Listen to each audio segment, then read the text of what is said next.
Another day, another dawn. Another Keisha like Tamisha to the math, I'm gone.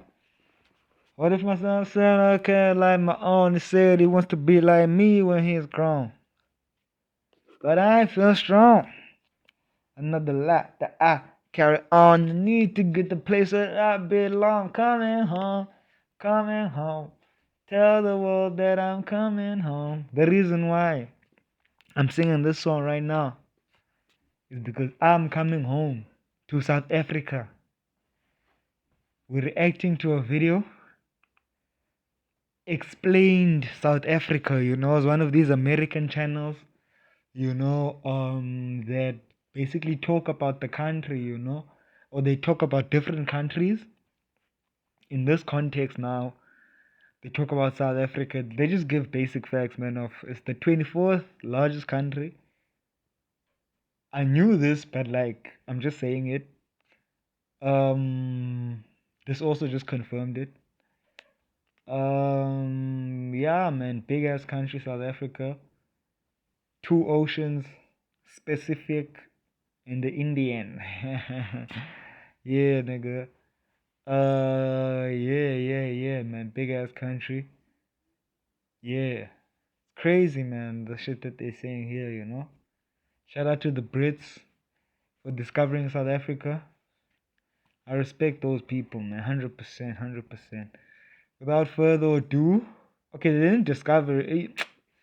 You know how it is, man. Don't take me out of context. In this context, they did discover it, but like they didn't discover it, or like I don't know, man. If you know, you know, bruh. Take it how you want. I don't give a fuck.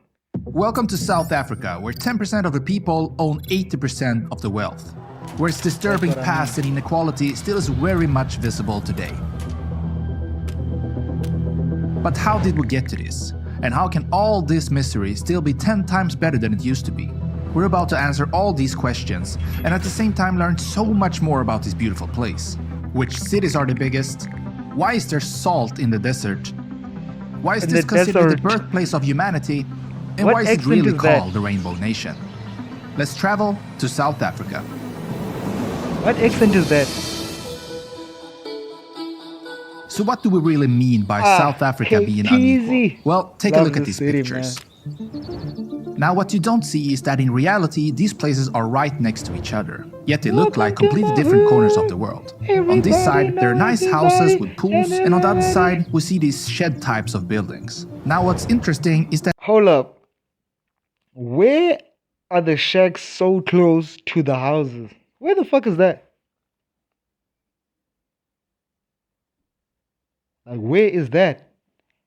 Because I know most white people don't dare stay close to shacks.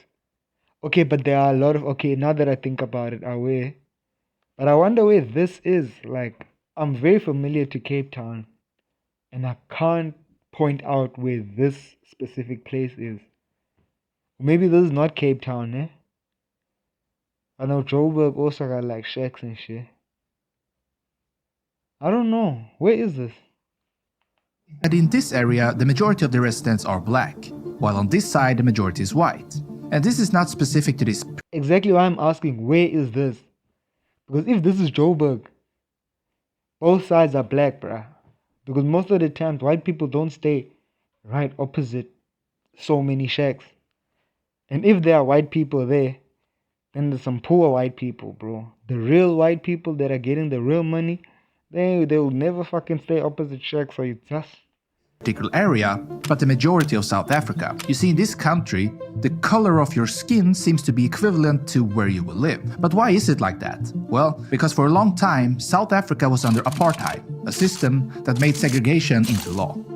But before we go even deeper into what formed South Africa in the past, let's learn a bit more about this interesting nation. South Africa, as you can pretty much tell from its name, sits in the southernmost part of the African continent. It's the 24th largest country in the world, spanning roughly 1.2 million square kilometers, making it about 3 times bigger than Texas or almost the size of what the UN considers Western Europe. It's the only country in the world that borders two oceans, with the cool Atlantic Ocean on the west and the warm Indian Ocean on the east. But they also share quite a few borders with neighboring countries, 6 of them to be exact. Going clockwise from the north, it's bordered by Namibia, Botswana, Zimbabwe, Mozambique and Swaziland. But it also holds an entire country. I'm so sorry, man, that I'm talking, bro. Like, you know, I didn't know. I only found out when I was like older.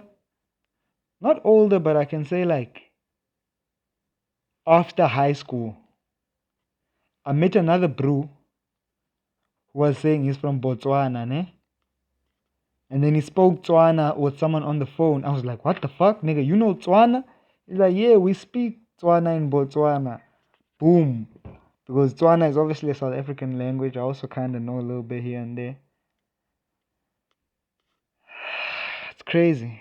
Country inside its own country, something known as an enclave. This country is the mountainous kingdom of Lesotho, and this country is particularly important for South Africa, as much of its water comes from the snow-capped peaks of this tiny landlocked nation. And a very interesting fact about Lesotho is that it's just one out of 3 enclave countries in the world, so South Africa holds one of these, and the other 2 are located in Italy.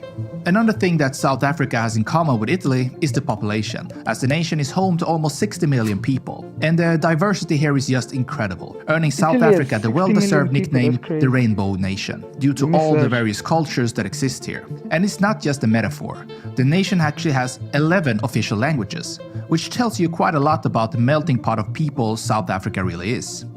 And the country is home to a lot of famous people as well, such as Oscar-winning actress Charlize Theron and the future's entrepreneur Elon Musk. Now, many of the South African people live in a town called Cape Town, which is the second largest in terms of population, or in the city named Pretoria, which has the largest area, followed by Bloemfontein. Interestingly, all of these 3 cities are capitals, at least sort of, as they have various responsibilities. Pretoria is the real capital and also the administrative capital. Cape Town is the legislative, and Bloemfontein is the judicial. So what does this mean? Well, simply that each city has its own responsibility. In Cape Town, they make the laws, in Pretoria, they manage the government, and in Bloemfontein, they interpret and apply the law. Now, the most populous city... Hold up, before they continue. So they say in Cape Town, they make the law, then Pretoria is the legislative, and then, what else again?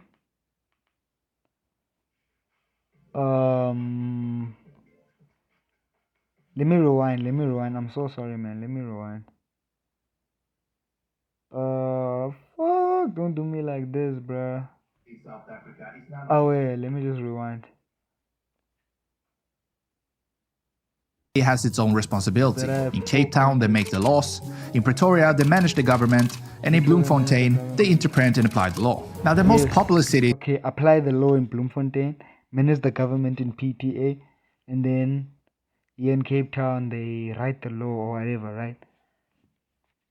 I saw in another documentary or some shit, they basically said this thing of having different cities being in charge of different departments was very important, because now Cape Town can't make the law, do this and do that. You get what I'm trying to say?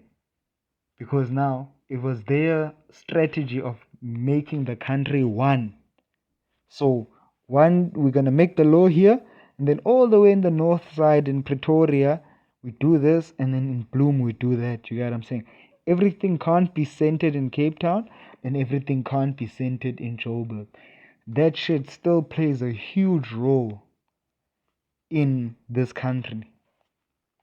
In South Africa is none of these, but instead one that many of us have heard before, Johannesburg.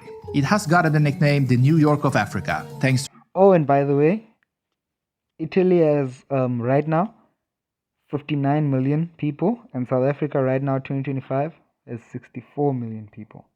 To its constant hustle and bustle. And an interesting fact about this city is that it has a very special street, the Villa Kasi Street, and that street is the only street in the world that can claim to have had 2 Nobel Prize winners as residents, as both Nelson Mandela and Desmond Tutu has lived here. Other notable cities include Durban, East London, East Rand and Port Elizabeth. But South Africa is so much more than its cities, as this country has some expansive landscape. By the way, there's a lot of cities in South Africa. The ones that he listed are Eastern Cape. Limpopo is a city. Polokwane, there's Durban, there's Pietermaritzburg within KZN. Probably other small towns too that I don't know of. Eastern Cape has a whole lot of places also. Western Cape also has like a whole lot of places. Paarl, Worcester, Knysna, all the way to it's a lot, bruh. Northern Cape also has its own city. Northwest, I know there's a university there. I just forgot that city's name. So, bro, there's a lot, bro. But like, we need development as an. And the country is largely made up of high flat areas called plateaus, which are either filled with grasslands known as highveld or with trees known as bushveld. But it's not all flat. To the east, west and south lies a mountainous region called the Great Escarpment, which in turn is home to the eastern range known as the Drakensberg. Hold up. I didn't know this shit. So you're trying to tell me this mountain is like a whole mountain like this all the way? Because I do know, if you pay attention to the Table Mountain, right, it's connected, like it goes all the way, and then there's also places like Sierras and stuff like that that also have mountains, and that mountain low-key is connected because the mountain from this direction, where the fuck does it take you? I don't know where it takes you, but then there's this one from Muizenberg, they can take you to Stellenbosch. Yeah. Damn, man, I don't know, I'm low-key confused, but this gotta be true, and if it's true, that's crazy. Or Dragon's Mountain, where some peaks soar over 3,400 meters above sea level. But perhaps the most iconic mountain is Table Mountain, which overlooks Cape Town. And while we talk about peaks, let's mention the depths as well, as South Africa is home to the Mponeng gold mine, one of the deepest and richest gold mines on the planet, with depths of up to 4 kilometers. And they also have diamonds, and the largest ever found was unearthed here in 1905, well, not in that cave, but in the country. Anyway, so the landscape and geography of South Africa has turned the nation into a hotspot for biodiversity, where everything from aardvarks to zebras, and yes, even penguins lives. And despite only making up for roughly 1% of the Earth's landmass, South Africa houses almost 10% of the world's known birds, fish and plant species. And it's the only country in the world that holds an entire floral kingdom inside its borders. So out of the 6 existing floral kingdoms in the world, 1 is entirely inside South Africa. With all this wildlife, the country also works hard to preserve it. And it has a lot of national parks throughout the nation. The most famous one is the Kruger National Park in the north. The Karoo Desert covers almost 2/3 of South Africa and is one of the largest deserts in the world. But it's not a normal type of desert, but a semi-desert, filled with unique plants and wildlife. And also salt. Well, not the type you put on your food, but the Southern African Large Telescope, which is among the largest optical telescopes in the world. And another famous place in terms of wildlife is Gansbaai, which is considered the white shark capital of the world. But back to the segregation of the nation. Where did it all come from? How did this apartheid really start? Well, first of all, life in South Africa started nearly 2 million years ago. And we know this since archaeology. 2 million? That's a lot. Basically, to sum everything up, man, before I'ma just let it play throughout, man, like, this country is super divided, bro. You get what I'm trying to say? And this nigga's just gonna talk about problems from here, but I think the black government is to blame. Yeah, the apartheid is to blame, right? But the black government right now is to blame, 100%. So fuck all that bullshit. The black government is to blame because they should actually build and construct the hood. Plan, structure, all that crazy shit. You get what I'm trying to say? None of this nonsense.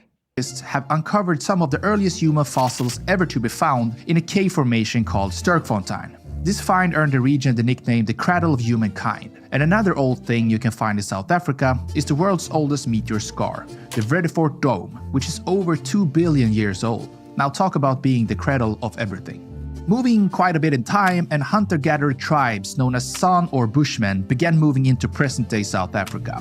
and many sons still live, just like their ancestors, around the Kalahari Desert. In the 1400s, European ships heading to the Far East began stopping on the coast of South Africa for supplies. And in 1652, the Netherlands, who else, right, established the city of Cape Town, and Dutch farmers began settling in the area. Now, the term Boers come from the Afrikaans word for farmer and was used to describe the people in southern Africa who traced their ancestry to mostly Dutch but also German and French settlers. Now, these Boers were heavily into slavery and the trade of slaves, and the Dutch have a very dark past regarding this. In 1795, the British invaded and took control of Cape Town. They attempted to force the Boers to change their way of life, and in 1834, they abolished slavery, something the Boers didn't like at all. And tensions between the Dutch Boers and the British grew, and in an attempt to rule themselves in 1836, about a fifth of them went on a journey across southern Africa known as the Great Pull. And this is an important element in the Afrikaner history, as the group split off in various directions and eventually founding a few Boer republics. They also fought wars with the Zulu Kingdom and other small African kingdoms. Oh, and Afrikaner is a name for an Afrikaans-speaking white person in South Africa. Now, during this time, gold and diamonds were discovered in the country, and the British Empire kept expanding, and soon they also wanted to unite all the British colonies, the Boer republics and African kingdoms into one confederation under British control. But they soon realized this wasn't possible to do peacefully, and a series of wars broke out, the Anglo-Zulu War and the First and Second Boer Wars. Eventually the Brits won and were able to unify the land into the Union of South Africa in 1910. Now, the Brits had this idea of preparing South Africa for independence from Britain, but this was a transfer of power that happened very slowly, and most of the power was given to the Afrikaners and other English-speaking whites. So the country was already divided, with powers being given to just a selected few. And on top of this, in 1948, when the National Party won that year's election, they started to implement laws that separated white from black South Africans, a practice of segregation that got the name apartheid. Over the next decades, multiple laws were implemented, and millions of colored South Africans were relocated by force into townships, a form of segregated cities. And many protests happened, but immediately got shut down, and many of the party leaders were put in jail. One of those leaders in particular would have great impact on the world, and later go on to win a Nobel Prize. That person was Nelson Mandela, who was given a life sentence in jail. In 1989, things finally started to change in South Africa.